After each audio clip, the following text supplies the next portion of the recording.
नमस्कार मंडळी, आपल्याला सगळ्यांनाच फिनिक्स पक्षाचं वैशिष्ट्य माहितीये. फिनिक्स पक्षी जो राखेतून आकाशात झेप घेतो, मात्र ती उत्तुंग झेप घेत असताना त्याला अनेक अडीअडचणींना सामोरं जावं लागतं. बिझनेसचं सुद्धा तसंच आहे. एखादा उत्तुंग बिझनेस करत असताना तुम्हाला अनेक अडीअडचणींना सामोरं जावं लागतं. मात्र या अडीअडचणींचं सोल्युशन म्हणजे MEA. MEA अर्थात मराठा एंटरप्रेन्युअर असोसिएशन प्रत्येक मराठा व्यावसायिकाला जागतिक ओळख देण्यासाठी सक्रिय असते.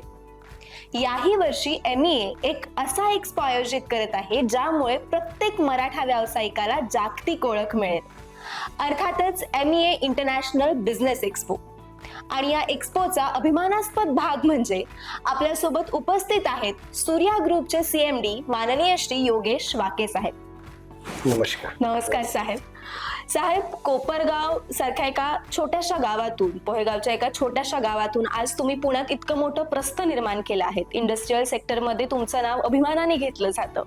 कसा प्रवास सुरू झाला या व्यवसायाचा? मी 2005 मध्ये पुण्यामध्ये आलो. 5 वर्ष मी सर्व्हिस केली. त्यानंतर मी 2011ला माझा स्वतःचा व्यवसाय चालू केला, तो group Surya PEB engineering construction. त्या काळामध्ये प्री इंजिनियर बिल्डिंग ही कन्सेप्ट फार नवीन होती. म्हणजे जुन्या काळामध्ये कैची कॉलम ही पद्धत होती साईटवरती कन्स्ट्रक्शन करण्याची फॅक्टरी. आम्ही ही नवीन कन्सेप्ट जी US UK कडनं आली ती अंमलात आणली आणि 2011 पासून तर आत्ता 2026 पर्यंत 14 वर्षामध्ये आम्ही जवळजवळ 850 करोडचा टर्नओव्हर केला. आणि ही जी संकल्पना आहे ही फार नवीन कन्सेप्ट आहे. म्हणजे PEB फॅक्टरीमध्ये आमच्याकडे PEB स्ट्रक्चर बनतं आणि साईटवर जाऊन आम्ही इरेक्शन करतो. तर चाकण आणि भारतभर आम्ही साधारण 320 फॅक्टरी बांधल्यात. त्यापैकी 270 फॅक्टरी या मल्टीनॅशनल आहेत. त्याच्यामध्ये main brands Mahindra, Hyundai, General Motor, Mercedes, Sany अशा बरेचशा, कमिन्स इंडिया, किर्लोस्कर अशा खूप नामांकित कंपन्यांचं आम्ही काम केलेलं आहे. सर, पुण्यापासून ते ऑल ओव्हर इंडियापर्यंत तुमचं प्रस्थ निर्माण झालेलं आहे. तर असा कुठला टर्निंग पॉइंट होता तुमच्या बिझनेस मधला? हे जी PEB इंजिनिअरिंग जी कन्सेप्ट आहे ती एकदम नवीन आहे. म्हणजे ही फॅब्रिकेट साईटमध्ये म्हणजे फॅक्टरीत होतं आणि इरेक्शन साईट होतं, ज्याच्याने की कन्स्ट्रक्शन टाईप हा निम्मा झाला होता. तर तो एक टर्निंग पॉईंट आम्हाला ग्रुप सूर्याला भेटला. त्यामुळे खूप मोठी अपॉर्च्युनिटी भेटली. म्हणजे कमी वेळेत तुम्ही जास्तीत जास्त उत्पादन लोकांना देऊ शकता. उत्पादन आणि साईटवर जाऊन ते इरेक्ट होतं. म्हणजे पहिले कसं होत होतं, सिव्हिलचं काम जोपर्यंत होत नाही तोपर्यंत स्ट्रक्चरचं काम चालू नव्हतं करतायत साईटवरती. पण आमच्या कन्सेप्टमुळं सिव्हिल काम साईटवर चालू असतं, कन्स्ट्रक्शन फॅक्टरीत असतं आणि तो निम्मा वेळ वाचतो. म्हणजे जिथे वर्ष लागतं तिथे 6 महिन्यात एक 3-3 लाखाच्या बिल्डिंग आम्ही कम्प्लीट करतो. म्हणजे कदाचित हेच तुमच्या व्यवसायातलं वेगळेपण आहे. तुम्ही इतर उद्योजकांना जे बिझनेस मध्ये नवीन येऊ पाहतात त्यांना काय सिक्रेट सांगाल, कसा बिझनेस करावा? त्यामध्ये मी सगळ्या नवीन उद्योजकांना हेच सांगेल की you are an architect of your own life. तुम्ही तुमच्या आयुष्याचे शिल्पकार आहात. जे काम करशाल त्या नित्य नियमाने करा. तुम्ही कुठलाही व्यवसाय असू दे, जर तो आपण नित्य नियमाने केला तर त्यामध्ये सक्सेस ही 100% आहे. पण एकदा असं पण होतं सर की आपण व्यवसाय करतो मात्र त्याच्यात अडीअडचणी येतात, कधी फेल्युअर येतं. तर त्या फेल्युअरचा सामना कसा करावा? कारण तुम्हाला सुद्धा तुमच्या आयुष्यात अशा गोष्टी आल्या असतील, चढ उतार आले असतील, तर तुम्ही त्याला कशी मात केली? तर त्याच्यामध्ये आता व्यवसाय करत असताना कस्टमर इज गॉड हे जर आपण व्ह्यू ठेवलं, आपल्याकडे जो कस्टमर असतो तोच त्याची फुलफिलमेंट जर करण्याची क्षमता आपल्याकडे असेल आणि ती करण्याचा जर प्रयत्न केला तर ऑटोमॅटिक सायकल बसते. मग फंड पासून सगळ्या सायकल बसते. म्हणजे तुमच्याकडे काम असेल तरच तुम्ही एक्झिक्यूट करू शकता. राईट. तुम्ही नुसते फंड असतील तुमच्याकडे वडिलोबारचे किंवा ते घेऊन जरी तुम्ही मार्केटमध्ये उभे राहिला आणि तुमच्याकडे कामच नाही तर त्याला सक्सेस नाही. काम असेल तर कस्टमर इज गॉड हे जर तीन वाक्य ठेवलं आपण तर सक्सेस आहे बिझनेस. ओके. आणि तुम्ही MEA सोबत कसे कनेक्टेड झाला किंवा MEA सोबतचा तुमचा एक्सपिरियन्स कसा आहे? MEA मध्ये मी 3 वर्षापासून आहे. पहिले 2 वर्ष मी मेन कोर पुण्यामध्ये जे MEA होतं तिथं होतं. आता मी MEA पिंपरी चिंचवड यांच्या सदस्य बॉडीवरती आहे.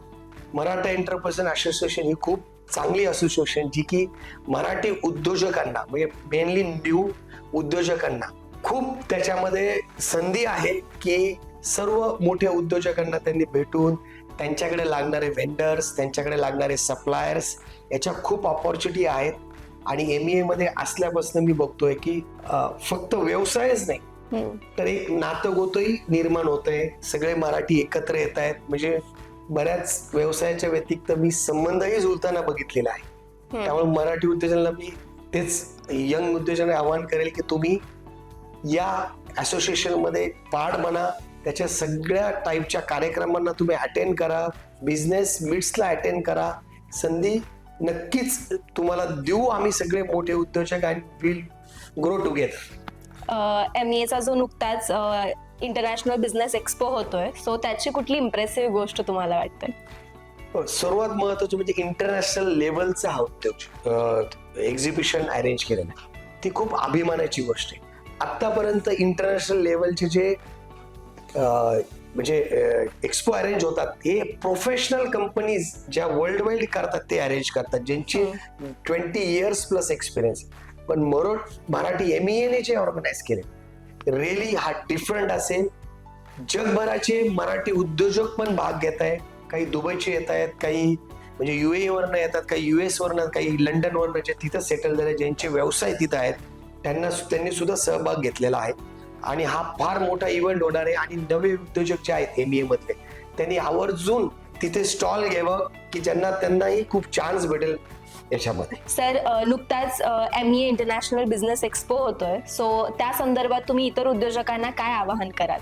मी सर्व मराठी बांधवांना भारतभर जे मराठी बांधव त्यांना आवाहन करतो की सर्वांनी याच्यात सहभागी व्हा, कारण हा इंटरनॅशनल लेवलचा इव्हेंट आहे MEA.